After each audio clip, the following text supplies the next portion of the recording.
ሰላም ሰላም እንዴት ናችሁ? የቲክቶክ ቤተሰቦቼ ሰላማችሁ በያላችሁበት ይብዛ እያልኩኝ ከዚህ በፊት በዩቲዩብ ቻናሌ ላይ እንዲሁም በቲክቶክ ላይ ባጭሩ ቪዲዮ ስለነ ሰራዊት ፍቅሬ የክስ ጉዳይ ላይ የቪዲዮ ወይንም ደግሞ እግረኛው ሚዲያ ላይ መግባታቸው በጣም ትልቅ ተጽዕኖ ያመጣል በክስ ሂደታቸው ላይ በዋስትና መብት ላይ ያሉ ፍርድ ቤቱን ወይንም ህጉን በተማጽኖና በልመና ህጉን ለማስቀየር መሞከር ራሱ ወንጀሉን ያጠነክረዋል ወይም ክስ ሂደቱን ያዛባዋል ተብሎ ይታሰባል ብዬ ቪዲዮ ላይ ሰርቼ ነበረ። አንድ ቪዲዮ አይተን እንመለስ። በልደታው የአርቲስቶች ችሎት ያረበበው ውጥረት፣ የፊንቴክ ክስ፣ የዩቲዩብ ቃለ ምልልስ መዘዝና የአርቲስቶቹ የፍርድ ቤት ውሎ እስከ መጨረሻው ተከታተሉት። የልደታው ከፍተኛ ፍርድ ቤት ቅጥር ግቢ ዛሬ ረፋድ ላይ የጭንቀትና የጉጉት ድባብ አጥልቶበት አርፍዷል። ሁልጊዜም በስክሪን ላይ በፈገግታና በድምቀት የምናውቃቸው ታዋቂ የጥበብ ሰዎች እንዲሁም ቲክታከሩ መንሱር ጀማል በከባድ የፊንቴክ የኢንቨስትመንት ማጭበርበር ወንጀል ተጠርጥረው የህግ ሚዛን ሲጠባበቁ በችሎት ፊት ታድመዋል። ይህ የፍርድ ቤት ውሎ የተለመደ የህግ ክርክር ብቻ አልነበረም። ክሱ ዋስትናውና ከችሎት ውጭ የተሰነዘሩት ቃላት የተጋጩበት አጓጊ የሙግት አውድማ እንጂ። ችሎቱ ስራውን ሲጀምር የአርቲስቶቹ ጠበቆች ያቀረቡት የክስ መቃወሚያ ውድቅ መደረጉን ዳኛው በመዶሻቸው አረጋገጡ። ይህ ውሳኔ በተከሳሾቹ ፊት ላይ የከበደ ስሜት ያሳረፈ ሲሆን ፍርድ ቤቱም ተከሳሾቹ በቀረበባቸው ክስ ላይ የእምነት ክህደት ቃላቸው እንዲሰጡ ለጥር 2 ቀን 2019 ዓ.ም ተለዋጭ ቀጠሮ ሰጥቷል። የችሎቱ ትኩሳት ያየለው ግን አቃቤ ሕግ 5 ገጽ የፈጀ ከባድ የክስ አቤቱታም ይዞ ሲነሳ ነው። ቀድመን በዛሀበሻ እንደነገርናችሁ አቤቱታው ያነጣጠረው ተከሳሾቹ እግረኛው በተባለው የዩቲዩብ ገጽ ላይ ቀርበው በሰጡት ቃለ ምልልስ ላይ ነበረ።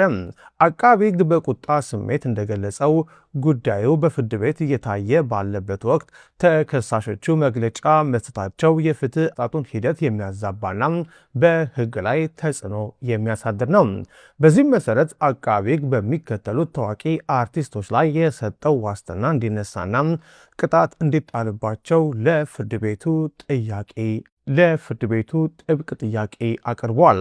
ሰራዊት ፍቅሬ፣ ሰለሞን ቦጋለም፣ ይገርም ደጀኔ፣ ወንድም ካሌድ፣ ዳንኤል ተገኝ፣ አብርሃም ግዛው። ይህ ያልተጠበቀ የአቃቤ ሕግ መብረቃዊ ጥያቄ የጠበቆችን ጠረጴዛ አናውጦታል። የተከሳሽ ጠበቆች በአቤቱታው ላይ ተዘጋጅተው በቂ ምላሽ እንድንሰጥ ተለዋጭ ቀጠሮ ይሰጠን ሲሉ ዳኛውን ተማጸኑ። አቃቤ ሕግ በበኩሉ ጊዜ ሊሰጣቸው እንደማይገባና ዛሬ ከሰዓት በኋላ መቅረብ እንዳለበት በመሞገት የችሎቱን አየር አሟሟቀው። ፍርድ ቤቱ ግን የሁለቱን ወገኖች የሞቀ ክርክር ካዳመጠ በኋላ የአቃቤ ሕግን የዛሬውኑ ጥያቄ በማለፍ ተከሳሾች ተዘጋጅተው መልስ እንዲሰጡ ለጥቅምት 2 ቀን ተለዋጭ ቀጠሮ ሰጥቷል።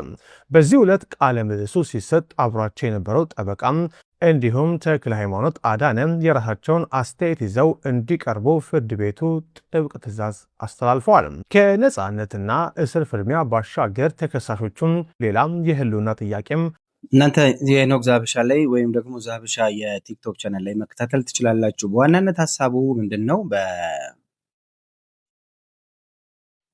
በዋስትና የወጣ ሰው ሚዲያ ላይ ወጥቶ በኤኒሚስ በተለያየ መልኩ ነፃነቱን ሊያረጋግጥ የሚችል ንግግር ማባበል፣ ሀዘን ቢሆን በለቅሶ ቢሆን ወይም ደግሞ በተለያዩ ማስረጃዎች ቢሆን በልመናም ቢሆን በህግ ፊት ተቀባይነት አይኖረውም። ምክንያቱም ፈራጁ ፍርድ ቤት እንጂ ሚዲያ አይደለም ብዬ ሰርቼ ነበረ እና እንግዲህ ፍርድ ቤቱ ለጥቅምት ቀጥሯቸዋል። ነገሩ በጣም ይከብድባቸዋል ብዬ አስባለሁ። ሌላ ሁለተኛ ምፈራ ወይም ደግሞ መጠየቅ አለበት ብዬ ምለው እናንተ ይሄን ምን ትላላችሁ? ሀሳብ ስጡበት እስቲ። በተለይ ኢትዮጵያ ላይ ልጓም የሌለው የሚዲያ ማስተላለፍ ወይም ፈር የሌለው የሚዲያ ማስተላለፍ ላይ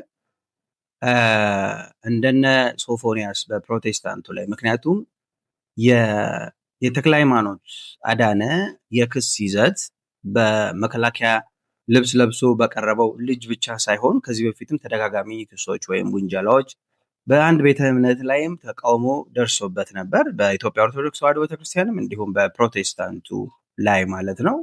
በአንድ ወገን ያደላ ሚዲያዎችን ብዙ ጊዜ ይሰራ ነበረ። ከዚህ በፊት ነግሬያቸዋለሁ። ዩቲዩብ ቻናሉ ተዘግቶበት ነበረ እና አሁን እኔ ሶፎንያስ ሶፎንያስ ማን ነው? ፓስተር ሶፎንያስ የሚባለው የዳዊት ሞላልኝ ሶፎንያስ ሞላልኝ እሱም የሚያቀርባቸው ሰዎች ወይም የሚያቀርባቸው ሰዎች ሪቪው ቢደረግባቸው ሚዲያ ላይ የቀረቡ ሰዎች ቢታዩ ከህግ አንጻር ቢገመገሙ ሳንሱር ቢደረግ ብዬ ሀሳብ ሰጣለሁ። ሌላው አራት ጉዳዮችን ያስኩት። ሌላው ሶስተኛው እንዲሁም ደግሞ በፌስቡክ ላይ በተለያዩ ድረገጾች ላይ ሚኮ ማይክ የተባለው ግለሰብ እሱን ደግሞ በሁለተኛው ፕሮግራም ይዤላችሁ እመጣለሁኝ። በዋናነት ለነገራችሁ የምፈልገው በዚህ ጉዳይ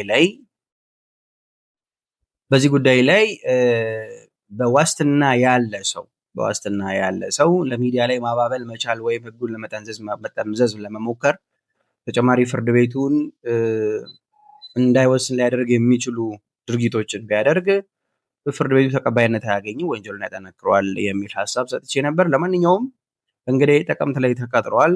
አቃቢ ህግም የዋስትና መብታቸው ይነሳ የሚል ጥያቄ አቅርቧል። ለሱ ክርክር ተዘጋጅተው እንዲቀርቡ ጠበቃውም በሚዲያው ላይ እና ተክለ ሃይማኖትም አዳነም በሱ ጉዳይ ላይ መግለጫ እንዲሰጥ ቀጠሮ ቀርቧል ማለት ነው። ቴንኪው፣ አመሰግናለሁ።